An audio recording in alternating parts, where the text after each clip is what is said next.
درد یک نفر میگذاریم تا اینکه ببینید چگونه مرد یعنی که مصیبت دارند. بله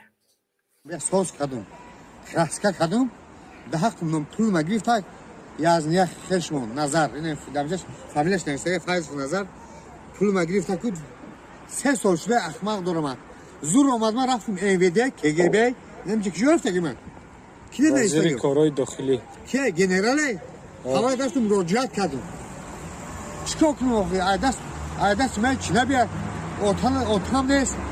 کامل خصوصی نگاه نمیکنن دادر ندارم کی ده عرض داد نگم ای محترم پرزیدنت جناب عالی با دادم راست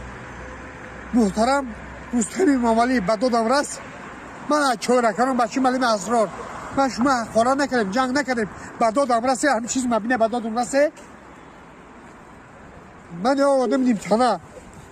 این عدل منم این عدل روان میکنم اونجا میرم اونجا روان میکنم چطور کنم آخی من هیچ کی گیرم من نمیتونم 46 درفتک زن ندارم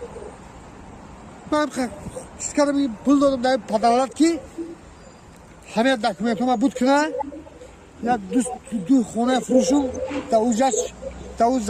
زمین فروختن حق ندارم مالکیت دولت خونه را فروختن حق دارم که فروشم گفتم یا ماشین گیرم بچه خدا بدی دادر مزن دمو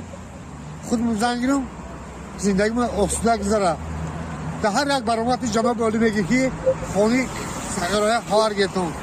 این خونه سگرای که رستم و چسکرای خواهر میگیره میبرم با دردل میزنن من چیکار کنم که عرض داد مگم یا بیا پروانه من خلاص شم نباشم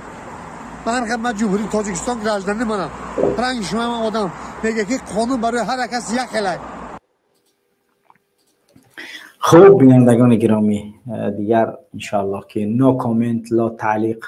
بیس کامنتاری انشالله که شما ملت فهمیدید خودتون دیگه نیاز به شرح نیاز به چیزی نداره در مورد یعنی عدالت دادگاهی و اون چیزی که در کشور میگذرد.